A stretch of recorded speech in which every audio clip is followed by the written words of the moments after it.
Bonjour à toutes et à tous, merci de nous rejoindre dans l'actualité. 15 000 scooters de marque Sim Algérie seront montés en 2018. Engagement de l'opérateur économique Sim Algérie spécialisé dans l'assemblage des cycles et motocycles utilitaires et urbains.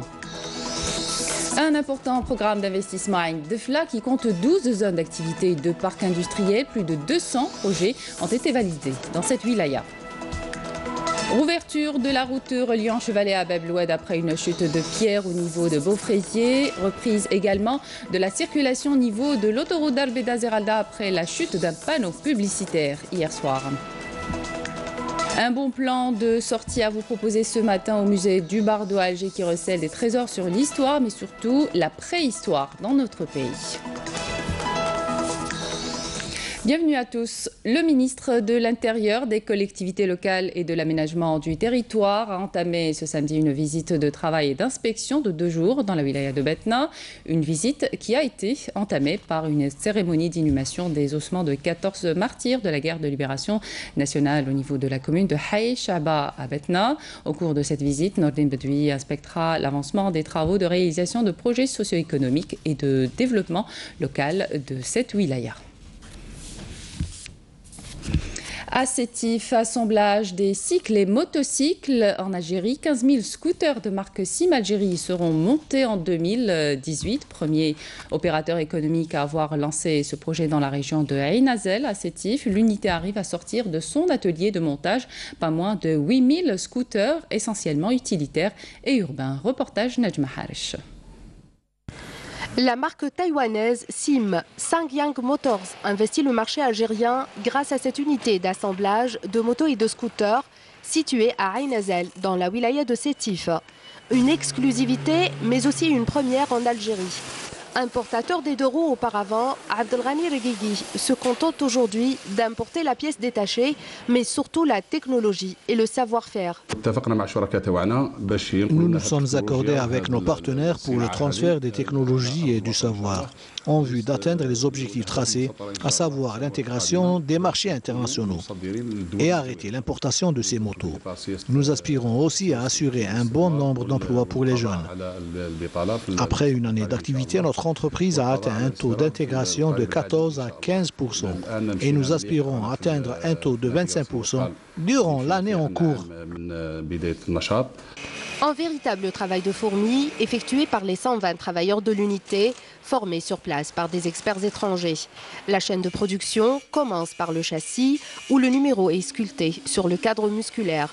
Ensuite, l'assemblage de l'engin. Câblage, noyau, rétroviseur, ganture en plastique sont fixés, permettant ainsi de définir la silhouette de l'engin. On commence par la préparation, ce qu'on appelle le carénage. Le montage des carénages, c'est la première étape. Le carénage, c'est le montage de tout ce qui est plastique de la moto. Une fois terminé le carénage, on passe à la chaîne de montage. La chaîne de montage, c'est une chaîne automatique. Elle est réglée automatiquement, synchronisée avec le temps pour pouvoir programmer la production de la moto. Une fois l'assemblage achevé, ce technicien met le véhicule à l'essai avant de le passer au scanner. Pour ce modèle, le moteur est un monocylindre de 150 m3 avec un démarrage électrique. Le châssis, quant à lui, il repose sur 2 pneus de 12 pouces avec un frein disque à l'avant de 180 mm. Chaque modèle يختلف من الآخر. Par exemple, la dimension des pneus, la direction, l'éclairage, et ainsi de suite. On a atteint en 2017 8000 motos. Et notre objectif, Inch'Allah, pour atteindre jusqu'aux 15 000 à 2018. Le but نتاعنا c'est toujours نحافظوا على الجودة, la qualité de la moto. La marque taïwanaise Sim couvre aujourd'hui la totalité du marché algérien grâce à ses représentants agréés à travers les 48 wilayas. Pour une gamme de 7 modèles, la maison produit quotidiennement 100 unités.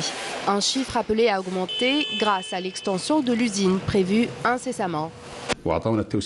Nous avons bénéficié d'une assiette foncière de 36 000 m² dans la localité de Ain Azel, ce qui nous permettra de porter notre production à 350 unités par jour. Pour les trajets urbains, ce véhicule économique et passe-partout offre un moyen de transport pratique, confortable et surtout abordable. La wilaya de Ain Defla est dotée d'un important programme d'investissement. Le nombre de projets validés a atteint les 200 projets pour un montant d'investissement de 135 milliards de dinars. Ces projets sont implantés dans les 12 zones d'activité et les 2 parcs industriels existants. Reportage Nassima Yaqoubi, commentaire Bediara Marni. 6 nouvelles zones d'activité et une autre zone industrielle viennent d'être créées à Ain Defla. Elles viennent s'ajouter aux 6 zones d'activité et aux parcs industriels déjà existants et s'étendant sur 240 hectares. La capacité totale du foncier industriel atteint les 520 hectares. Ici, dans cette wilaya, l'accompagnement de l'investisseur ne s'arrête pas à la simple attribution d'une assiette de terrain. Nous aidons d'abord à surmonter les difficultés administratives en octroyant à l'investisseur tous les documents nécessaires. Nous l'accompagnons aussi dans l'aménagement du foncier industriel et dans le raccordement au réseau de l'électricité, de l'eau et du gaz. Ces zones d'activité et les parcs industriels ont permis le lancement de plus de 200 projets d'investissement suivant les priorités nationales et les besoins économiques. 276 projets d'investissement sont validés à ce jour pour une enveloppe financière de 135 milliards de dinars. 24 000 postes d'emploi seront créés. Tiberkanine est une zone d'activité créée récemment sur une superficie totale de 87 hectares. 77 projets d'investissement y sont déjà implantés, dont 13 sont déjà opérationnels. Nous avons commencé le projet depuis 2 ans. Le taux de réalisation a atteint les 60%. Le 15 juillet, nous lancerons les essais de production. La fabrication de produits désinfection hospitaliers. Une partie de la zone d'activité de Tiberkanine est consacrée aux porteurs de projets dans les secteurs de la transformation agroalimentaire, mais également pour les chambres froides. Vu les potentialités dont elle dispose, Ain Defla connaît une réelle dynamique économique, faisant d'elle un véritable pôle industriel. Comment convaincre les investisseurs étrangers de venir en Algérie monter des projets de partenariat avec leurs homologues algériens? C'est le but d'une rencontre tenue à Marseille, organisée conjointement par le Consulat général de Marseille et le Conseil du département des Bouches-du-Rhône. La correspondance d'Afaf Belouchette. C'est la 2e édition des journées consacrées à l'investissement en Algérie, organisée par le Consulat général algérien à Marseille et le Conseil départemental des Bouches-du-Rhône. Objectif, inciter les entreprises françaises de ce département géographiquement très proche de notre pays à s'impliquer davantage dans la coopération. L'Algérie donc est stable sur le plan politique, sur le plan sécuritaire. Et ça, c'est grâce à la concorde et à la concorde civile et à la loi sur la réconciliation nationale décidée, promulguée par son Excellence le Président de la République, M. Abdelaziz Bouteflika, qui a ramené cette loi, qui a ramené la paix, la sécurité et la sérénité et pour le pays. Arriver d'abord à mener à bien cette politique de substitution, et pour parvenir en fin de processus à développer l'infrastructure d'exportation que nous devons avoir pour pouvoir exporter d'abord en Afrique où il y a un marché assez prometteur qui nous attend. Spécialisée dans la climatisation, l'entreprise de Patrick est présente en Algérie depuis les années 80 et n'a jamais déserté le terrain. Pour moi, aujourd'hui, c'est un marché à moyen et long terme. Donc c'est sûr qu'une société qui vient pour faire un coup sur 6 mois, c'est pas la peine qu'elle vienne. Il faut qu'elle vienne dans un but de rester plusieurs années, de développer une activité là-bas sur place, de recruter du personnel algérien, comme nous l'avons fait. Nous avons une filiale en Algérie avec une vingtaine de personnes. Et c'est grâce aux deux sociétés, maison mère et filiale, mais avec des techniciens et ingénieurs algériens, que nous réussissons à faire ce que nous devons faire. Des témoignages incitatifs de plus en plus nombreux, d'après la vice-présidente du département des Bouches-du-Rhône.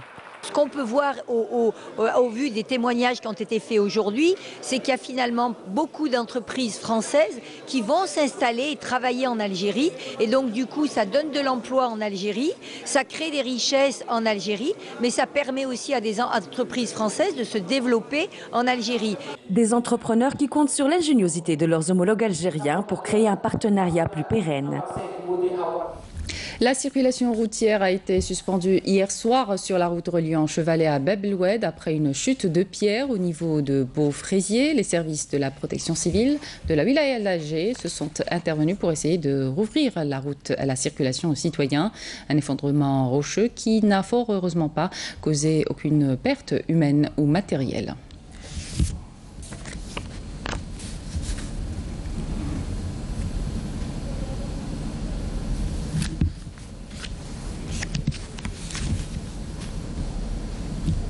Un autre accident a été enregistré hier soir également, mais cette fois au niveau de l'autoroute d'Arbeda-Zeralda. Cet incident est dû à la chute d'un grand panneau publicitaire au moment où un camion portant une grue procédait au changement du dit panneau publicitaire. Un ouvrier a été gravement blessé sur place. Cet incident a engendré une fermeture momentanée de l'autoroute.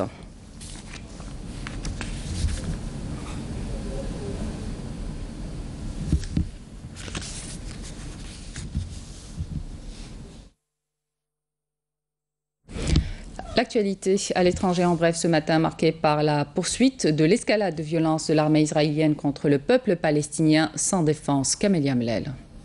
Des milliers de Palestiniens ont manifesté le long de la frontière entre Gaza et les territoires occupés pour le 4e vendredi consécutif d'une mobilisation de masse qui a de nouveau coûté la vie à 4 d'entre eux. Un adolescent de 15 ans et 2 hommes de 24 et 25 ans ont été atteints par des balles israéliennes dans le nord de l'enclave. Un 4e Palestinien âgé de 29 ans a été tué dans le sud de la bande de Gaza, ont indiqué les secours gazaouis. Rappelons que 38 Palestiniens ont été tués par des tirs israéliens depuis le 30 mars du mouvement appelé la Marche du Retour et des centaines ont été blessés. De ce fait, le secrétaire général de l'ONU et l'Union européenne ont réclamé une enquête indépendante quant à l'usage excessif de la force par l'armée israélienne. L'actrice Nathalie Portman a annulé une visite en Israël où elle devait recevoir un prix doté de 2 millions de dollars en juin en raison d'événements extrêmement pénibles pour elle liés à ce pays.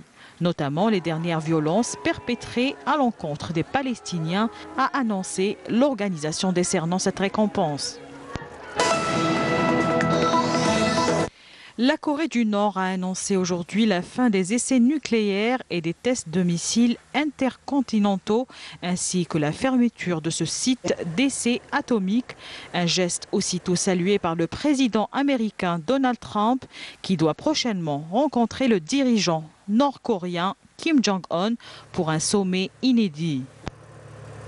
Le musée du Bardo à Alger recèle des trésors sur l'histoire, mais surtout la préhistoire dans notre pays. Des pièces archéologiques datant du néolithique témoignent d'une époque où la faune et la flore étaient radicalement différentes de ce qu'on connaît aujourd'hui, avec en prime des ossements humains datant de plusieurs centaines de milliers d'années. Mrim Oussaïd.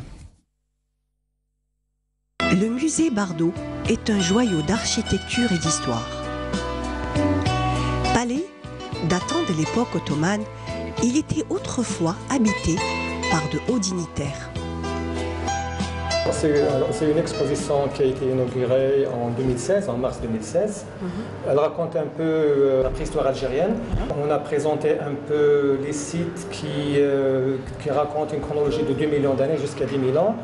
En passant par le plus ancien site d'Afrique du Nord qui est l'Oldoyen, le site de El Hanesh. Et après, on fait tout un parcours par quelques sites qui ont été fouillés par des équipes algériennes. Et on voit ici les résultats de ces fouilles. C'est un peu redécouvrir un peu la préhistoire algérienne. La conception et le cheminement de l'exposition nous fait voyager à travers le temps dans une ambiance feutrée aux allures de grottes néolithiques. savez, dans la préhistoire, on trouve deux choses. Il y a ou bien l'outil qui est un outil lithique, c'est-à-dire fait en pierre, que ce soit calcaire, silex, grès ou bien obsidienne. Et aussi la faune, qui est une faune, tantôt elle est type savane africaine ou bien méditerranéenne. Il y a par exemple l'hippopotame, le rhinocéros, des équidés qui remontent à plus de 2 millions d'années jusqu'aux époques néolithiques. Depuis peut-être une année et demie, on voit un flux, c'est-à-dire croissant, surtout des enfants. Ils découvrent aussi, c'est-à-dire tout ce qui est ethnographie et tout ça. Les visiteurs sont de plus en plus nombreux. Grands et petits restent émerveillés devant tous ces outils et ossements qui nous racontent chacun une histoire différente.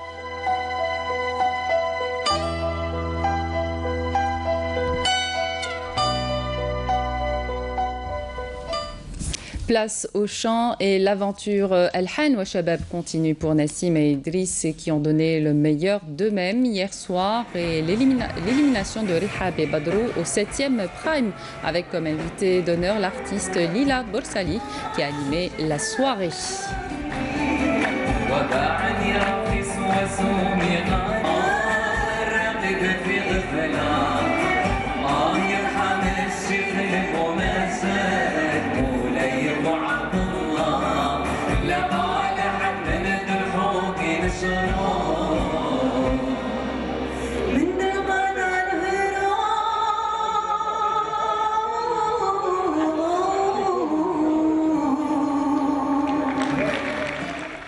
Et la page sport de cette édition avec notre journaliste Hakim Keshoud. Hakim, bonjour. Bonjour Amina, bonjour à toutes et à tous. Alors on commence avec l'équipe nationale des U20. Hakim qui joue son match retour des éliminatoires de la Coupe d'Afrique des Nations des moins de 20 ans. Et ce sera cet après-midi face à son homologue tunisienne. Et oui, la sélection algérienne de football des moins de 20 ans affrontera donc l'équipe tunisienne ce samedi à 15h30. Match que vous pourrez suivre en direct sur Canal Algérie, donc au stade Radès de Tunis avec la ferme détermination de décrocher leur billet pour le second tour des éliminatoires de la Coupe d'Afrique des Nations, la CAN 2019, donc de cette catégorie. Large vainqueur des Tunisiens au match aller 3-1. Les hommes du duo Salim Seba et Hossein Achiou sont bien placés pour valider leur billet, mais ils doivent rester très vigilants. L'équipe algérienne a enregistré à cette occasion un renfort de choix avec la présence du milieu de terrain de l'Inter de Milan, Mohamed Mnawar Belkhir, qui avait manqué au match aller. Le vainqueur de cette double confrontation affrontera au deuxième tour le Ghana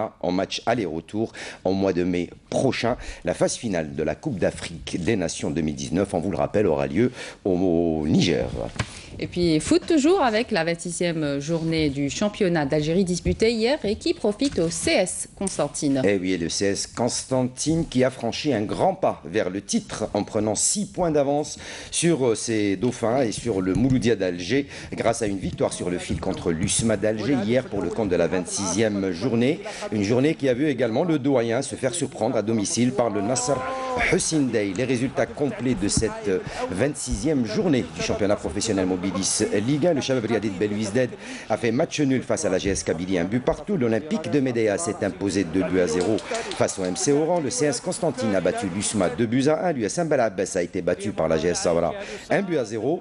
Le carton de l'entente de Sétif 5-2 face à l'USM Blida, la lanterne rouge. L'US Biskra qui bat le Paradou 1-0. L'USM Al-Harrach battu par le DFA Tejnant 2-1 et le Mouloudia d'Alger battu par le Nasser Hussein Dey également sur le score de 2-1. Au classement, le CS Constantine en tête avec 49 points, juste derrière deuxième le Mouloudia d'Alger avec 43 points, troisième la GS Saoura qui remonte sur le podium avec 43 points en compagnie du Nasser Hussein Dey. Au bas du classement, l'US Biskra est 14e avec 27 points, l'USM Al-Harrach 15e avec 25 points et l'USM Blida qui a pratiquement un pied en Ligue 2 et 16e et bon dernier avec seulement 19 points. On rappelle que la 27e journée du championnat professionnel Mobilis Ligue 2 a été reportée au week-end prochain.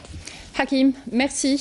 Merci à vous qui nous suivez sur Canal Algérie. Tout de suite, les prévisions météo avec Friel Chir. Ce soir, retrouvez Zahir Bendimad à 19h. Merci.